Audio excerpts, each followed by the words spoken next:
श्री स्वामी समर्थ. जय जय स्वामी समर्थ.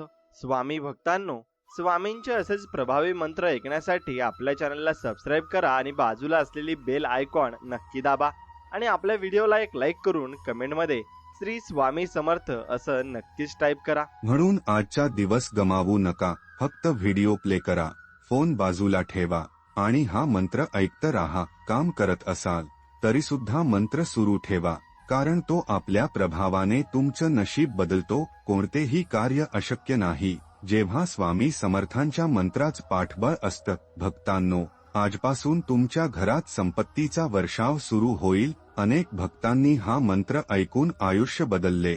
आता तुमची वेळ आली आहे. हा मंत्र म्हणजे तुमच्या जीवनात येणारी नवी आशा आहे, एक नवा सूर्योदय आहे.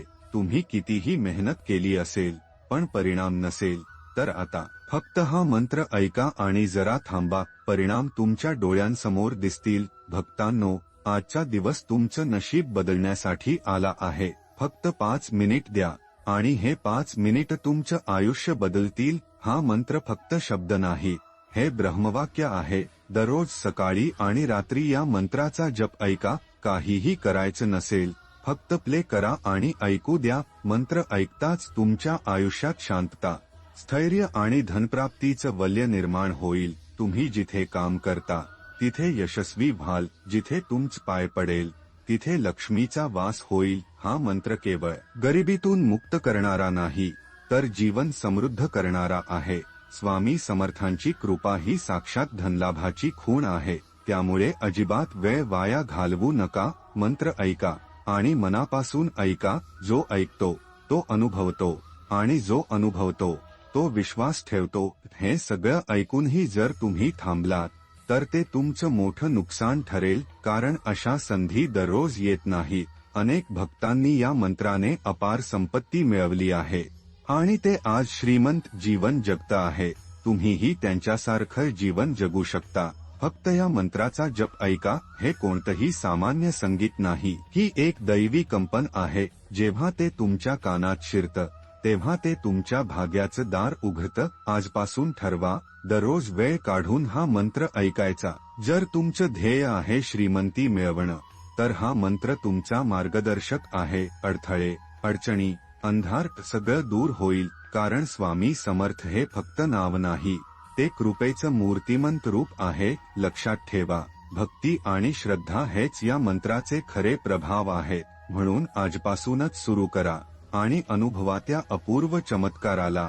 तुमचं जीवन उजळेल, तुमचं घर समृद्ध होईल आणि तुमचं नशीब कायमचं पालटेल. प्रिय भक्तांनो, आज आम्ही तुमच्यासाठी स्वामी समर्थ महाराजांचा एक अद्भुत, सिद्ध आणि अत्यंत प्रभावी मंत्र घेऊन आलो आहोत. या मंत्राचा प्रभाव असा आहे की एकदा का तुम्ही त्याचा सच्च्या मनाने जप केला की तुमच्या जीवनात कधीच पैशाची कमतरता भासणार नाही. तुम्ही इतकी संपत्ती मिळवाल की ती सांभाळणं देखील तुम्हाला कठीण जाईल. गरिबीचं नावोनिशाण मिटेल आणि समृद्धी तुमच्या घरात वास्तव्य करेल. हा मंत्र फक्त शब्दांचा संच नाही, ही एक दैवी ऊर्जा आहे जी तुम्हाला श्रीमंतीकडे घेऊन जाईल. तुम्ही रोज सकाळी आणि रात्री फक्त 2 वेळा या मंत्राचा 108 वेळा जप ऐका. तुमचा फोन बाजूला ठेवा आणि श्रद्धेने मंत्र सुरू करा. स्वामी महाराजांची कृपा इतकी अपार आहे की त्यांनी दिलेली गुप्तशक्ती तुम्हाला जे मागितलं त्याच्याही पटीने अधिक देईल. तुमचं नशीब असे फळेल की तुम्हालाच आश्चर्य वाटेल. तुम्ही कितीही प्रयत्न केले पण यश हुलकावणी देत होतं, तर हा मंत्र आहे तुमच्यासाठी. ज्या गोष्टी अशक्य वाटत होत्या त्या एका पाठोपाठ शक्य होऊ लागतील. जर तुम्ही आर्थिक अडचणीत असाल, कामं अडलेली असतील, व्यवसाय थांबलेला असेल, तर हा मंत्र तुमच्यासाठी वरदान आहे. जप ऐकताच कार्यसिद्ध होऊ लागतील आणि घरात समाधान, यश आणि धन यांचा प्रवाह सुरू होईल. आयुष्यात येणारे अडथळे, विघ्न आणि चिंता दूर होतील. तुम्हाला कधीही कर्ज घेण्याची गरज भासणार नाही, कारण नशिबाची घडी बदललेली असेल. पण या सर्व गोष्टी सत्यात उतरवायच्या असतील तर श्रद्धा आणि समर्पण अत्यंत आवश्यक आहे. तुम्ही अर्ध्या मनाने मंत्र ऐकला तर त्याचा प्रभाव अर्धाच राहील. त्यामुळे मंत्र ऐकताना मन एकाग्र ठेवा आणि सच्च्या भावनेने ऐका. भक्तांनो, जर हा मंत्र तुमच्यावर कृपा करतोय असं वाटत असेल तर व्हिडिओला नक्की लाईक करा, आमच्या चॅनलला सबस्क्राईब करा आणि कमेंटमध्ये लिहा श्री स्वामी समर्थ, जय जय स्वामी समर्थ. जेव्हा तुमचा विश्वास पूर्ण असेल तेव्हाच तुम्हाला या मंत्राचा खरा लाभ होईल. त्यामुळे आता विलंब न करता हा मंत्र ताबडतोब ऐका आणि तुमचं नशीब उजळवा. भक्तांनो, जीवनात अनेक वेळा आपण प्रयत्न करत राहतो पण यश दुरावतं.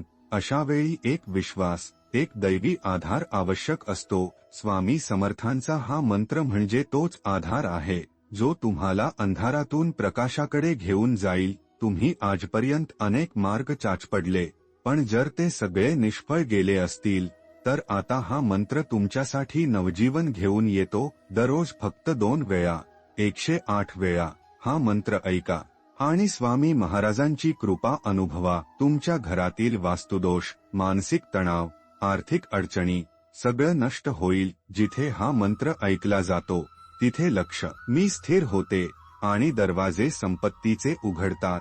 अनेक भक्तांनी या मंत्राच्या प्रभावाने आयुष्य बदललं आहे. आता तुमची पाळी आहे.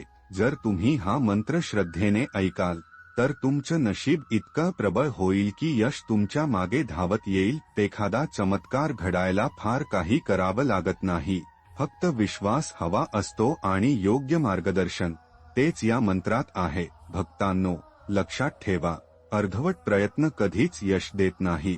म्हणून या मंत्रात पूर्ण मनाने एकाग्र व्हा. जर तुम्ही मनाने थोडंसंही विचलित झाला तर मंत्राचा प्रभाव कमी होतो. म्हणून आता निर्णय घ्या आणि न थांबता हा मंत्र ऐका. जेव्हा तुम्ही झोपायला जा तेव्हा हेडफोन लावा आणि मंत्र सुरू करा.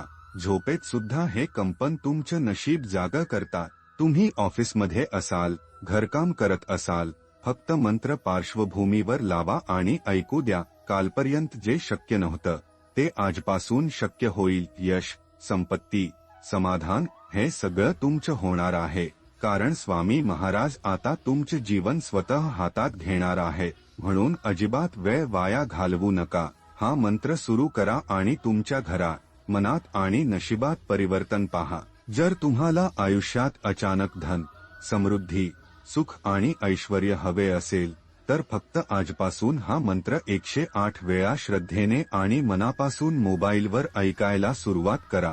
स्वामी समर्थ महाराजांची कृपा इतकी अपार आहे की त्यांनी एकदा तुमच्या जीवनाकडे लक्ष दिलं की तुमच्या प्रत्येक इच्छा क्षणात पूर्ण होऊ लागतील. तुम्हाला जर खूप पैशांची गरज आहे तरीही स्वामी महाराज तुमच्यावर 10 पटीने जास्त धनाची वर्षा करतील. जो भक्त या मंत्राचा सच्चा मनाने जप करतो तो कधीही जीवनात गरीब राहत नाही.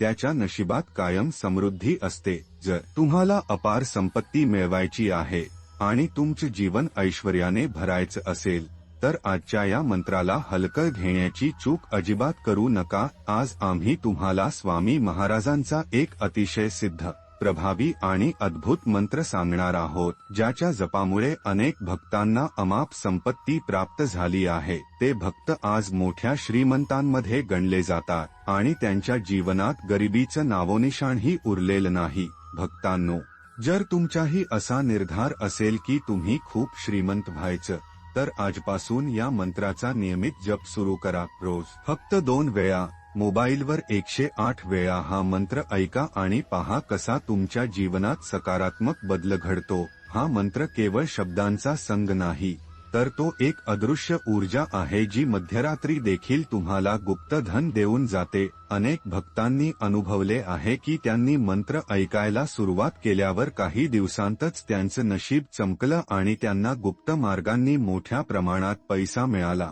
स्वामी समर्थ महाराज हे दयाळू आहे. ते त्यांच्या भक्तांच्या अंतःकरणातील भावना ओळखतात आणि योग्य वेळ आली की त्यांचा चमत्कार घडवतात.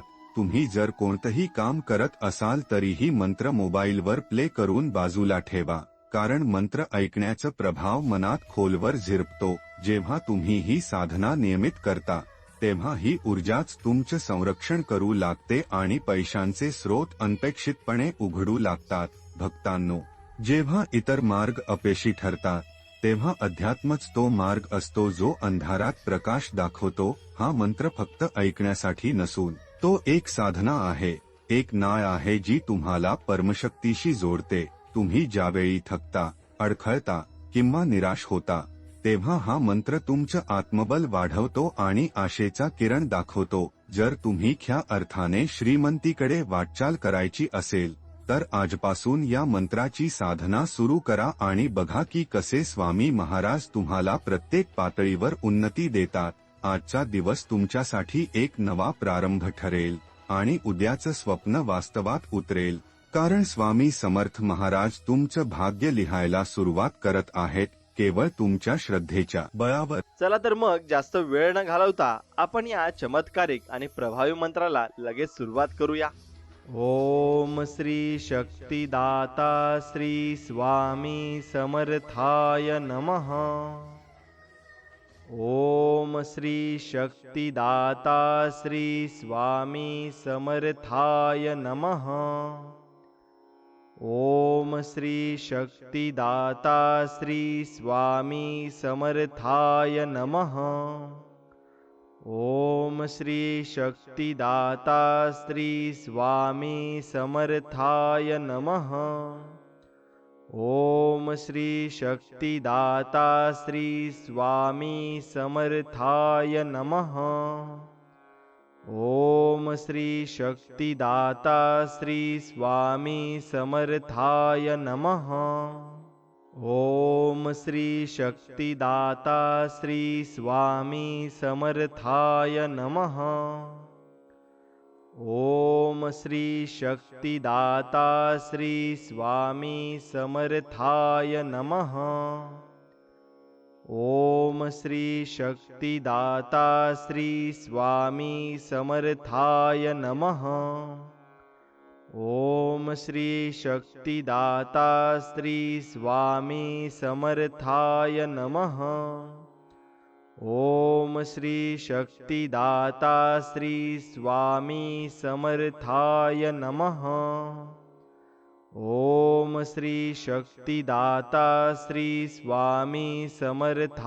नमः. ओम श्री शक्तिदाता श्री स्वामी समर्थाय नमः. ओम श्री शक्तिदाता श्री स्वामी समर्थाय नमः. ओम श्री शक्तिदाता श्री स्वामी समर्थाय नमः. ओम श्री शक्तिदाता श्री स्वामी समर्थाय नमः. ओम श्री शक्तिदाता श्री स्वामी समर्थाय नमः. ओम श्री शक्तिदाता श्री स्वामी समर्थाय नमः. ओम श्री शक्तिदाता श्री स्वामी समर्थाय नमः. ओम श्री शक्तिदाता श्री स्वामी समर्थाय नमः. ओम श्री शक्तिदाता श्री स्वामी समर्थाय नमः. ओम श्री शक्तिदाता श्री स्वामी समर्थाय नमः. ओम श्री शक्तिदाता श्री स्वामी समर्थाय नमः. ओम श्री शक्तिदाता श्री स्वामी समर्थाय नमः. ओम श्री शक्तिदाता श्री स्वामी समर्थाय नमः. ओम श्री शक्तिदाता श्री स्वामी समर्थाय नमः. ओम श्री शक्तिदाता श्री स्वामी समर्थाय नमः. ओम श्री शक्तिदाता श्री स्वामी समर्थाय नमः. ओम श्री शक्तिदाता श्री स्वामी समर्थाय नमः. ओम श्री शक्तिदाता श्री स्वामी समर्थाय नमः. ओम श्री शक्तिदाता श्री स्वामी समर्थाय नमः। ओम श्री शक्तिदाता श्री स्वामी समर्थाय नमः। ओम श्री शक्तिदाता श्री स्वामी समर्थाय नमः। ओम श्री शक्तिदाता श्री स्वामी समर्थाय नमः। ओम श्री शक्तिदाता श्री स्वामी समर्थाय नमः। ओम श्री शक्तिदाता श्री स्वामी समर्थाय नमः। ओम श्री शक्तिदाता श्री स्वामी समर्थाय नमः। ओम श्री शक्तिदाता श्री स्वामी समर्थाय नमः। ओम श्री शक्तिदाता श्री स्वामी समर्थाय नमः। ओम श्री शक्तिदाता श्री स्वामी समर्थाय नमः। ओम श्री शक्तिदाता श्री स्वामी समर्थाय नमः। ओम श्री शक्तिदाता श्री स्वामी समर्थाय नमः। ओम श्री शक्तिदाता श्री स्वामी समर्थाय नमः। ओम श्री शक्तिदाता श्री स्वामी समर्थाय नमः। ओम श्री शक्तिदाता श्री स्वामी समर्थाय नमः। ओम श्री शक्तिदाता श्री स्वामी समर्थाय नमः। ओम श्री शक्तिदाता श्री स्वामी समर्थाय नमः। ओम श्री शक्तिदाता श्री स्वामी समर्थाय नमः।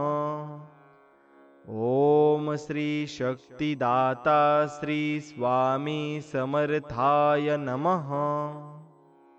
ओम श्री शक्तिदाता श्री स्वामी समर्थाय नमः। ओम श्री शक्तिदाता श्री स्वामी समर्थाय नमः।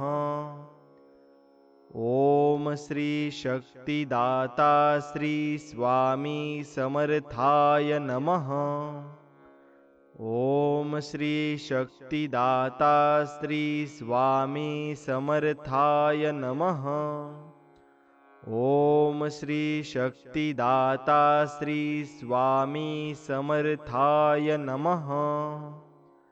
ओम श्री शक्तिदाता श्री स्वामी समर्थाय नमः। ओम श्री शक्तिदाता श्री स्वामी समर्थाय नमः।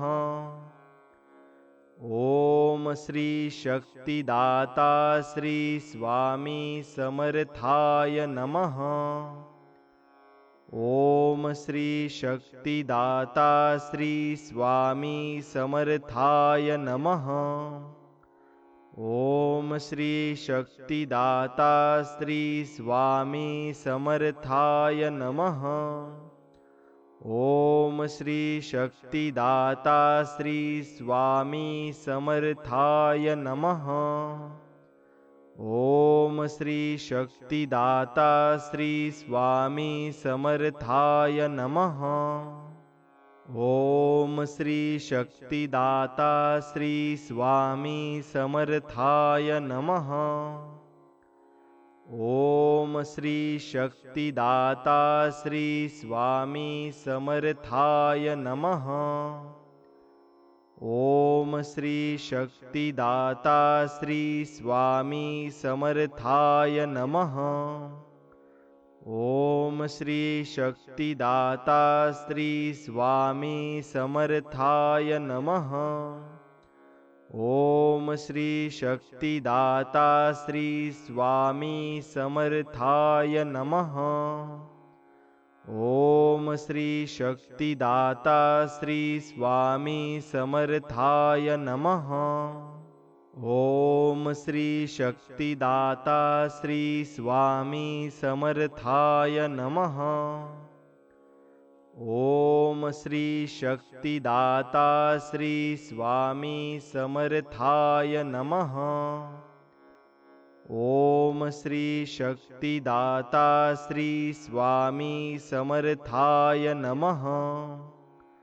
ओम श्री शक्तिदाता श्री स्वामी समर्थाय नमः। ओम श्री शक्तिदाता श्री स्वामी समर्थाय नमः। ओम श्री शक्तिदाता श्री स्वामी समर्थाय नमः। ओम श्री शक्तिदाता श्री स्वामी समर्थाय नमः। ओम श्री शक्तिदाता श्री स्वामी समर्थाय नमः। ओम श्री शक्तिदाता श्री स्वामी समर्थाय नमः। ओम श्री शक्तिदाता श्री स्वामी समर्थाय नमः। ओम श्री शक्तिदाता श्री स्वामी समर्थाय नमः। ओम श्री शक्तिदाता श्री स्वामी समर्थाय नमः। ओम श्री शक्तिदाता श्री स्वामी समर्थाय नमः। ओम श्री शक्तिदाता श्री स्वामी समर्थाय नमः। ओम श्री शक्तिदाता श्री स्वामी समर्थाय नमः। ओम श्री शक्तिदाता श्री स्वामी समर्थाय नमः। ओम श्री शक्तिदाता श्री स्वामी समर्थाय नमः। ओम श्री शक्तिदाता श्री स्वामी समर्थाय नमः। ओम श्री शक्तिदाता श्री स्वामी समर्थाय नमः। ओम श्री शक्तिदाता श्री स्वामी समर्थाय नमः।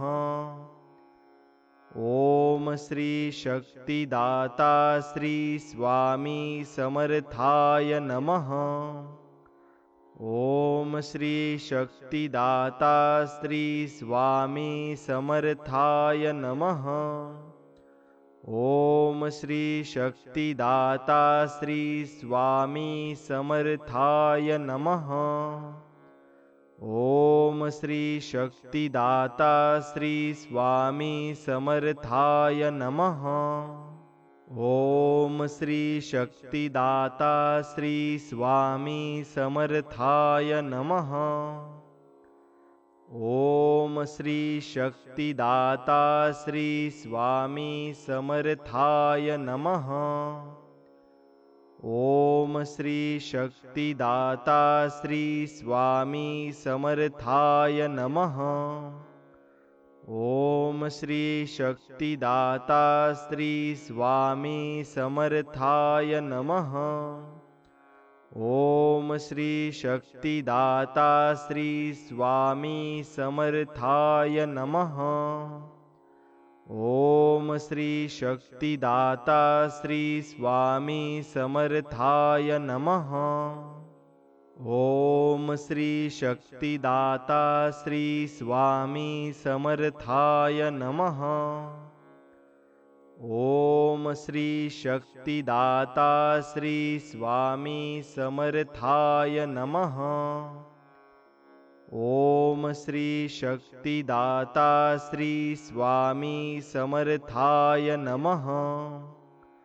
ओम श्री शक्तिदाता श्री स्वामी समर्थाय नमः। ओम श्री शक्तिदाता श्री स्वामी समर्थाय नमः। ओम श्री शक्तिदाता श्री स्वामी समर्थाय नमः। ओम श्री शक्तिदाता श्री स्वामी समर्थाय नमः। ओम श्री शक्तिदाता श्री स्वामी समर्थाय नमः। ओम श्री शक्तिदाता श्री स्वामी समर्थाय नमः। ओम श्री शक्तिदाता श्री स्वामी समर्थाय नमः। ओम श्री शक्तिदाता श्री स्वामी समर्थाय नमः। ओम श्री शक्तिदाता श्री स्वामी समर्थाय नमः। ओम श्री शक्तिदाता श्री स्वामी समर्थाय नमः। ओम श्री शक्तिदाता श्री स्वामी समर्थाय नमः। ओम श्री शक्तिदाता श्री स्वामी समर्थाय नमः। ओम श्री शक्तिदाता श्री स्वामी समर्थाय नमः। ओम श्री शक्तिदाता श्री स्वामी समर्थाय नमः। ओम श्री शक्तिदाता श्री स्वामी समर्थाय नमः। ओम श्री शक्तिदाता श्री स्वामी समर्थाय नमः। ओम श्री शक्तिदाता श्री स्वामी समर्थाय नमः। ओम श्री शक्तिदाता श्री स्वामी समर्थाय नमः। ओम श्री शक्तिदाता श्री स्वामी समर्थाय नमः। ओम श्री शक्तिदाता श्री स्वामी समर्थाय नमः। ओम श्री शक्तिदाता श्री स्वामी समर्थाय नमः। ओम श्री शक्तिदाता श्री स्वामी समर्थाय नमः। ओम श्री शक्तिदाता श्री स्वामी समर्थाय नमः। ओम श्री शक्तिदाता श्री स्वामी समर्थाय नमः। ओम श्री शक्तिदाता श्री स्वामी समर्थाय नमः। ओम श्री शक्तिदाता श्री स्वामी समर्थाय नमः। ओम श्री शक्तिदाता श्री स्वामी समर्थाय नमः। ओम श्री शक्तिदाता श्री स्वामी समर्थाय नमः। ओम श्री शक्तिदाता श्री स्वामी समर्थाय नमः। ओम श्री शक्तिदाता श्री स्वामी समर्थाय नमः। ओम श्री शक्तिदाता श्री स्वामी समर्थाय नमः। ओम श्री शक्तिदाता श्री स्वामी समर्थाय नमः। ओम श्री शक्तिदाता श्री स्वामी समर्थाय नमः। ओम श्री शक्तिदाता श्री स्वामी समर्थाय नमः। ओम श्री शक्तिदाता श्री स्वामी समर्थाय नमः। ओम श्री शक्तिदाता श्री स्वामी समर्थाय नमः। ओम श्री शक्तिदाता श्री स्वामी समर्थाय नमः। ओम श्री शक्तिदाता श्री स्वामी समर्थाय नमः। ओम श्री शक्तिदाता श्री स्वामी समर्थाय नमः। ओम श्री शक्तिदाता श्री स्वामी समर्थाय नमः। ओम श्री शक्तिदाता श्री स्वामी समर्थाय नमः। ओम श्री शक्तिदाता श्री स्वामी समर्थाय नमः। ओम श्री शक्तिदाता श्री स्वामी समर्थाय नमः। ओम श्री शक्तिदाता श्री स्वामी समर्थाय नमः। ओम श्री शक्तिदाता श्री स्वामी समर्थाय नमः। ओम श्री शक्तिदाता श्री स्वामी समर्थाय नमः। ओम श्री शक्तिदाता श्री स्वामी समर्थाय नमः। ओम श्री शक्तिदाता श्री स्वामी समर्थाय नमः। ओम श्री शक्तिदाता श्री स्वामी समर्थाय नमः। ओम श्री शक्तिदाता श्री स्वामी समर्थाय नमः। ओम श्री शक्तिदाता श्री स्वामी समर्थाय नमः। ओम श्री शक्तिदाता श्री स्वामी समर्थाय नमः। ओम श्री शक्तिदाता श्री स्वामी समर्थाय नमः। ओम श्री शक्तिदाता श्री स्वामी समर्थाय नमः। ओम श्री शक्तिदाता श्री स्वामी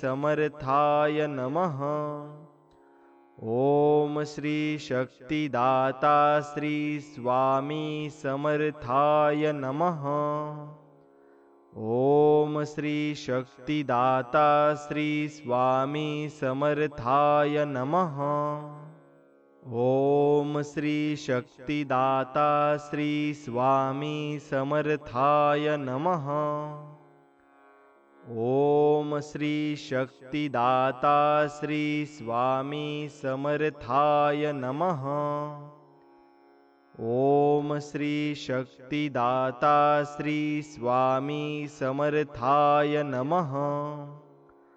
ओम श्री शक्तिदाता श्री स्वामी समर्थाय नमः। ओम श्री शक्तिदाता श्री स्वामी समर्थाय नमः। ओम श्री शक्तिदाता श्री स्वामी समर्थाय नमः। ओम श्री शक्तिदाता श्री स्वामी समर्थाय नमः। ओम श्री शक्तिदाता श्री स्वामी समर्थाय नमः। ओम श्री शक्तिदाता श्री स्वामी समर्थाय नमः।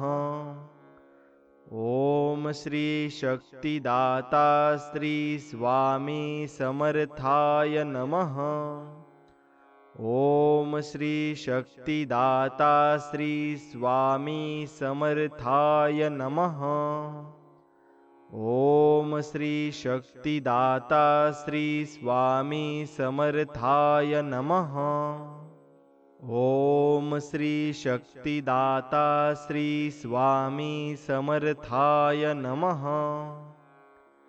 ओम श्री शक्तिदाता श्री स्वामी समर्थाय नमः। ओम श्री शक्तिदाता श्री स्वामी समर्थाय नमः। ओम श्री शक्तिदाता श्री स्वामी समर्थाय नमः। ओम श्री शक्तिदाता श्री स्वामी समर्थाय नमः। ओम श्री शक्तिदाता श्री स्वामी समर्थाय नमः। ओम श्री शक्तिदाता श्री स्वामी समर्थाय नमः। ओम श्री शक्तिदाता श्री स्वामी समर्थाय नमः। ओम श्री शक्तिदाता श्री स्वामी समर्थाय नमः।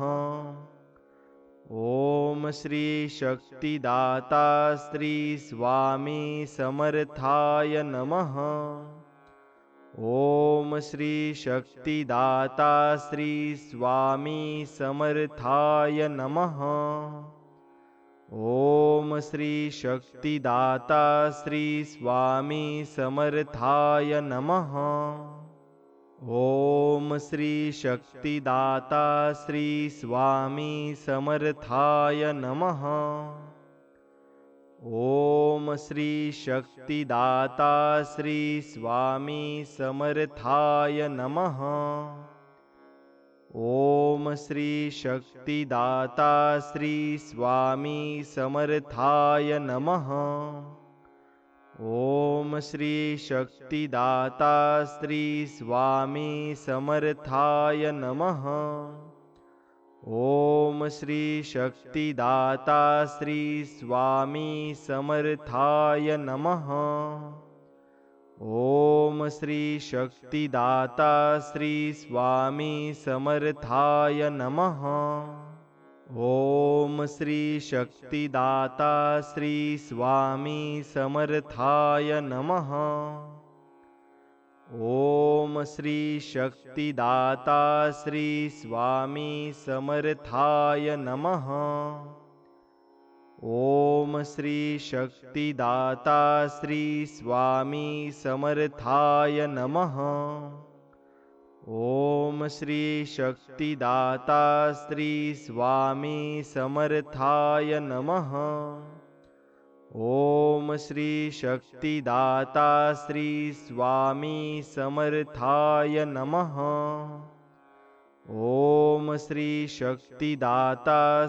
स्वामी समर्थाय नमः।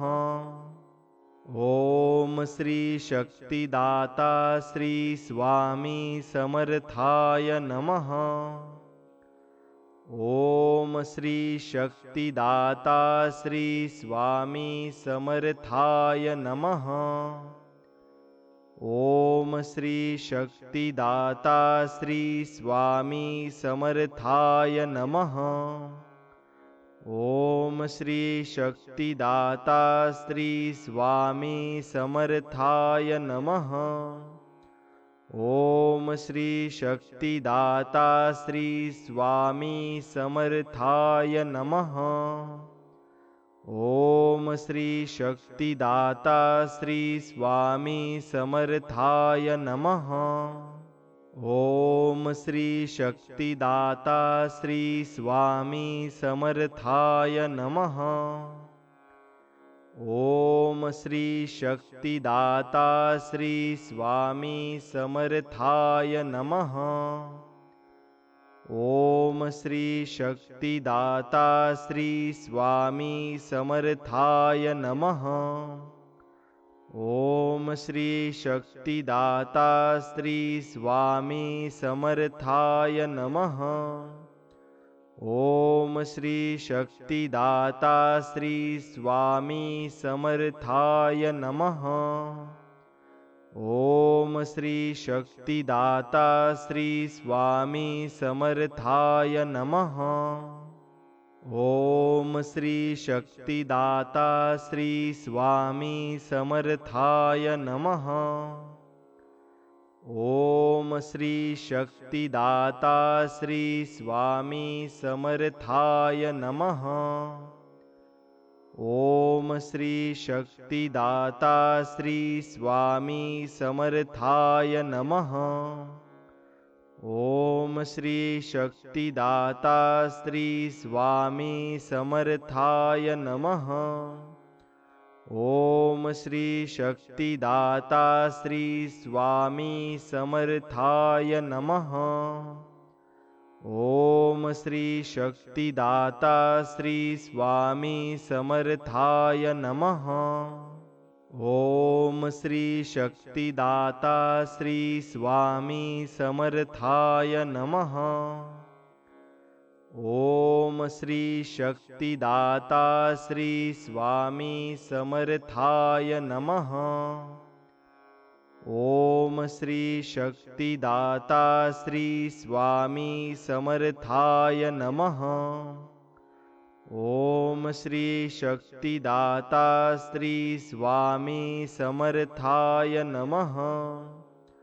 ओम श्री शक्तिदाता श्री स्वामी समर्थाय नमः। ओम श्री शक्तिदाता श्री स्वामी समर्थाय नमः। ओम श्री शक्तिदाता श्री स्वामी समर्थाय नमः।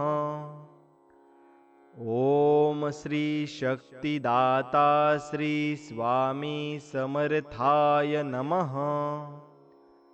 ओम श्री शक्तिदाता श्री स्वामी समर्थाय नमः। ओम श्री शक्तिदाता श्री स्वामी समर्थाय नमः। ओम श्री शक्तिदाता श्री स्वामी समर्थाय नमः। ओम श्री शक्तिदाता श्री स्वामी समर्थाय नमः। ओम श्री शक्तिदाता श्री स्वामी समर्थाय नमः। ओम श्री शक्तिदाता श्री स्वामी समर्थाय नमः। ओम श्री शक्तिदाता श्री स्वामी समर्थाय नमः। ओम श्री शक्तिदाता श्री स्वामी समर्थाय नमः। ओम श्री शक्तिदाता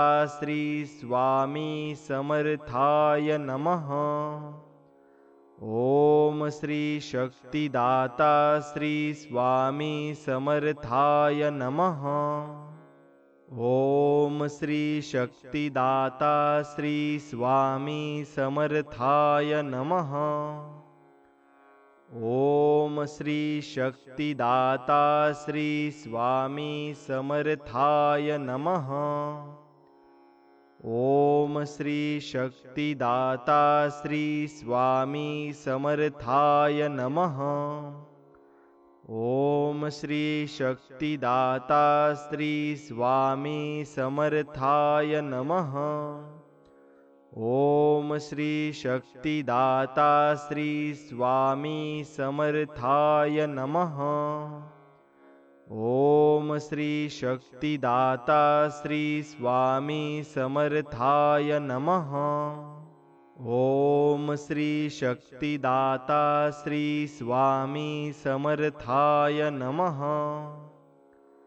ओम श्री शक्तिदाता श्री स्वामी समर्थाय नमः। ओम श्री शक्तिदाता श्री स्वामी समर्थाय नमः। ओम श्री शक्तिदाता श्री स्वामी समर्थाय नमः। ओम श्री शक्तिदाता श्री स्वामी समर्थाय नमः। ओम श्री शक्तिदाता श्री स्वामी समर्थाय नमः। ओम श्री शक्तिदाता श्री स्वामी समर्थाय नमः।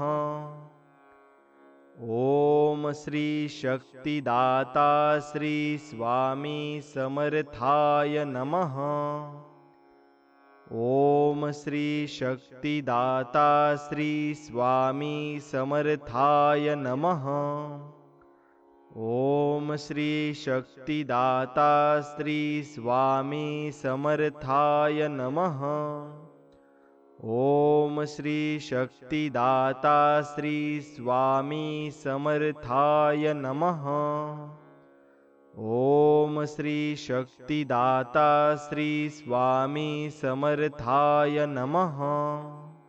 ओम श्री शक्तिदाता श्री स्वामी समर्थाय नमः। ओम श्री शक्तिदाता श्री स्वामी समर्थाय नमः। ओम श्री शक्तिदाता श्री स्वामी समर्थाय नमः। ओम श्री शक्तिदाता श्री स्वामी समर्थाय नमः। ओम श्री शक्तिदाता श्री स्वामी समर्थाय नमः। ओम श्री शक्तिदाता श्री स्वामी समर्थाय नमः। ओम श्री शक्तिदाता श्री स्वामी समर्थाय नमः। ओम श्री शक्तिदाता श्री स्वामी समर्थाय नमः। ओम श्री शक्तिदाता श्री स्वामी समर्थाय नमः। ओम श्री शक्तिदाता श्री स्वामी समर्थाय नमः। ओम श्री शक्तिदाता श्री स्वामी समर्थाय नमः।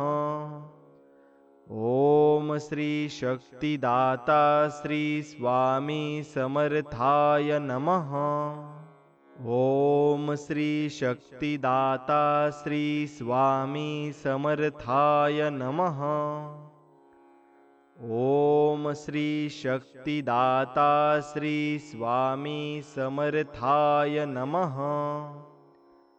ओम श्री शक्तिदाता श्री स्वामी समर्थाय नमः। ओम श्री शक्तिदाता श्री स्वामी समर्थाय नमः। ओम श्री शक्तिदाता श्री स्वामी समर्थाय नमः। ओम श्री शक्तिदाता श्री स्वामी समर्थाय नमः।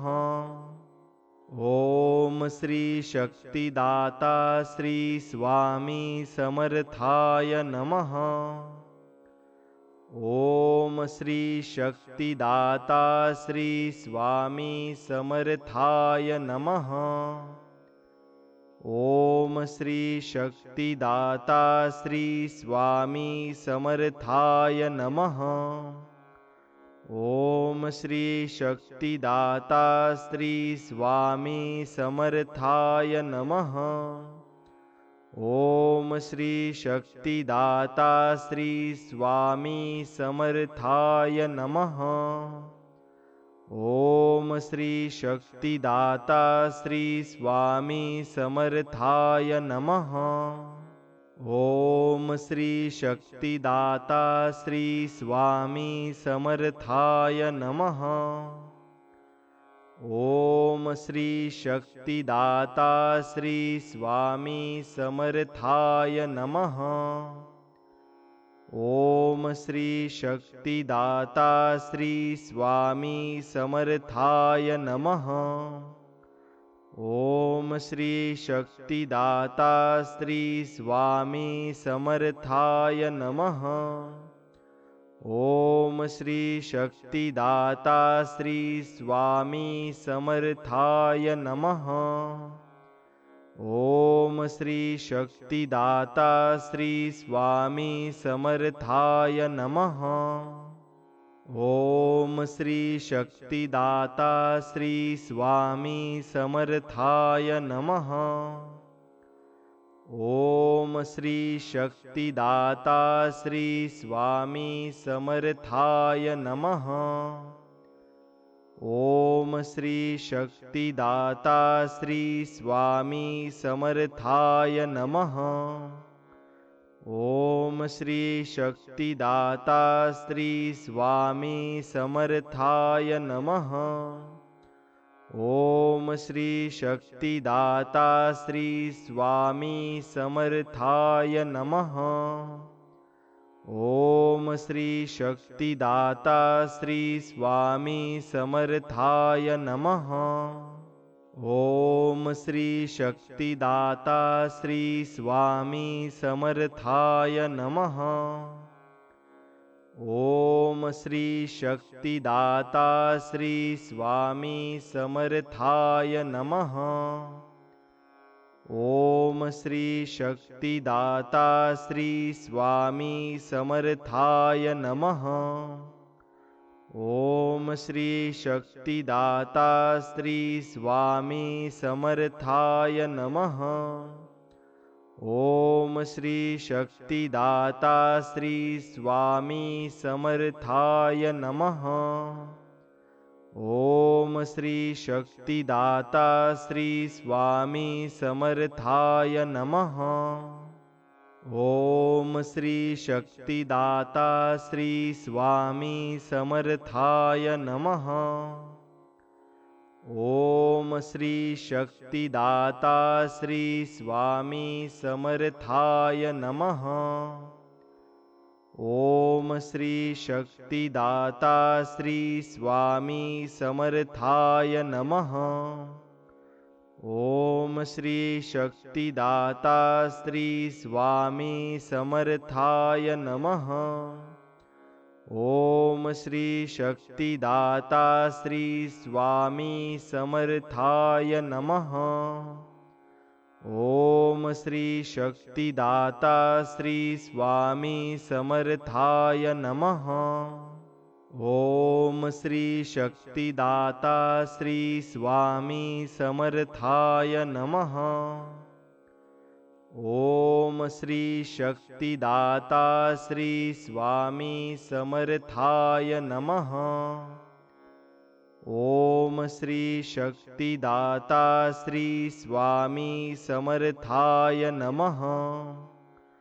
ओम श्री शक्तिदाता श्री स्वामी समर्थाय नमः। ओम श्री शक्तिदाता श्री स्वामी समर्थाय नमः। ओम श्री शक्तिदाता श्री स्वामी समर्थाय नमः। ओम श्री शक्तिदाता श्री स्वामी समर्थाय नमः। ओम श्री शक्तिदाता श्री स्वामी समर्थाय नमः। ओम श्री शक्तिदाता श्री स्वामी समर्थाय नमः। ओम श्री शक्तिदाता श्री स्वामी समर्थाय नमः। ओम श्री शक्तिदाता श्री स्वामी समर्थाय नमः। ओम श्री शक्तिदाता श्री स्वामी समर्थाय नमः। ओम श्री शक्तिदाता श्री स्वामी समर्थाय नमः। ओम श्री शक्तिदाता श्री स्वामी समर्थाय नमः। ओम श्री शक्तिदाता श्री स्वामी समर्थाय नमः। ओम श्री शक्तिदाता श्री स्वामी समर्थाय नमः। ओम श्री शक्तिदाता श्री स्वामी समर्थाय नमः। ओम श्री शक्तिदाता श्री स्वामी समर्थाय नमः। ओम श्री शक्तिदाता श्री स्वामी समर्थाय नमः। ओम श्री शक्तिदाता श्री स्वामी समर्थाय नमः। ओम श्री शक्तिदाता श्री स्वामी समर्थाय नमः। ओम श्री शक्तिदाता श्री स्वामी समर्थाय नमः। ओम श्री शक्तिदाता श्री स्वामी समर्थाय नमः। ओम श्री शक्तिदाता श्री स्वामी समर्थाय नमः। ओम श्री शक्तिदाता श्री स्वामी समर्थाय नमः। ओम श्री शक्तिदाता श्री स्वामी समर्थाय नमः। ओम श्री शक्तिदाता श्री स्वामी समर्थाय नमः।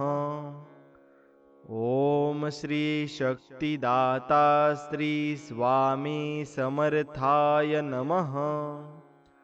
ओम श्री शक्तिदाता श्री स्वामी समर्थाय नमः। ओम श्री शक्तिदाता श्री स्वामी समर्थाय नमः।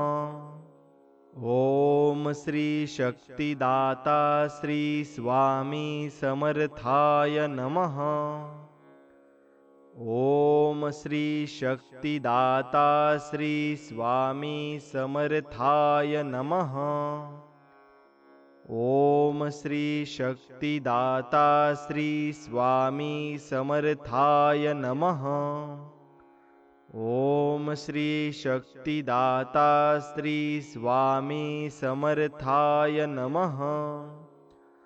ओम श्री शक्तिदाता श्री स्वामी समर्थाय नमः। ओम श्री शक्तिदाता श्री स्वामी समर्थाय नमः। ओम श्री शक्तिदाता श्री स्वामी समर्थाय नमः। ओम श्री शक्तिदाता श्री स्वामी समर्थाय नमः। ओम श्री शक्तिदाता श्री स्वामी समर्थाय नमः। ओम श्री शक्तिदाता श्री स्वामी समर्थाय नमः। ओम श्री शक्तिदाता श्री स्वामी समर्थाय नमः। ओम श्री शक्तिदाता श्री स्वामी समर्थाय नमः। ओम श्री शक्तिदाता श्री स्वामी समर्थाय नमः। ओम श्री शक्तिदाता श्री स्वामी समर्थाय नमः। ओम श्री शक्तिदाता श्री स्वामी समर्थाय नमः। ओम श्री शक्तिदाता श्री स्वामी समर्थाय नमः। ओम श्री शक्तिदाता श्री स्वामी समर्थाय नमः। ओम श्री शक्तिदाता श्री स्वामी समर्थाय नमः। ओम श्री शक्तिदाता श्री स्वामी समर्थाय नमः। ओम श्री शक्तिदाता श्री स्वामी समर्थाय नमः। ओम श्री शक्तिदाता श्री स्वामी समर्थाय नमः। ओम श्री शक्तिदाता श्री स्वामी समर्थाय नमः। ओम श्री शक्तिदाता श्री स्वामी समर्थाय नमः। ओम श्री शक्तिदाता श्री स्वामी समर्थाय नमः। ओम श्री शक्तिदाता श्री स्वामी समर्थाय नमः। ओम श्री शक्तिदाता श्री स्वामी समर्थाय नमः। ओम श्री शक्तिदाता श्री स्वामी समर्थाय नमः। ओम श्री शक्तिदाता श्री स्वामी समर्थाय नमः। ओम श्री शक्तिदाता श्री स्वामी समर्थाय नमः। ओम श्री शक्तिदाता श्री स्वामी समर्थाय नमः। ओम श्री शक्तिदाता श्री स्वामी समर्थाय नमः। ओम श्री शक्तिदाता श्री स्वामी समर्थाय नमः। ओम श्री शक्तिदाता श्री स्वामी समर्थाय नमः। ओम श्री शक्तिदाता श्री स्वामी समर्थाय नमः। ओम श्री शक्तिदाता श्री स्वामी समर्थाय नमः। ओम श्री शक्तिदाता श्री स्वामी समर्थाय नमः। ओम श्री शक्तिदाता श्री स्वामी समर्थाय नमः। ओम श्री शक्तिदाता श्री स्वामी समर्थाय नमः। ओम श्री शक्तिदाता श्री स्वामी समर्थाय नमः। ओम श्री शक्तिदाता श्री स्वामी समर्थाय नमः। ओम श्री शक्तिदाता श्री स्वामी समर्थाय नमः। ओम श्री शक्तिदाता श्री स्वामी समर्थाय नमः। ओम श्री शक्तिदाता श्री स्वामी समर्थाय नमः।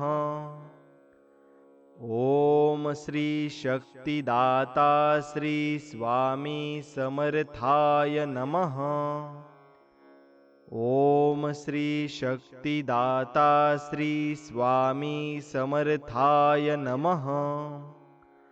ओम श्री शक्तिदाता श्री स्वामी समर्थाय नमः।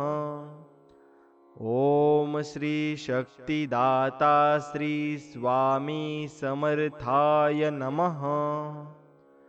ओम श्री शक्तिदाता श्री स्वामी समर्थाय नमः। आणि हा संपूर्ण मंत्र आणि प्रभावी मंत्र जर तुम्हाला मनापासून आवडला असेल तर नक्कीच आपल्या व्हिडिओला एक लाईक करा आणि तुमच्या मित्रांपर्यंत सुद्धा हा व्हिडिओ पुढे नक्की शेअर करा। चला तर मग भेटूया नवीन अशाच एका प्रभावी मंत्रामध्ये। तोपर्यंत श्री स्वामी समर्थ। जय जय स्वामी समर्थ। धन्यवाद।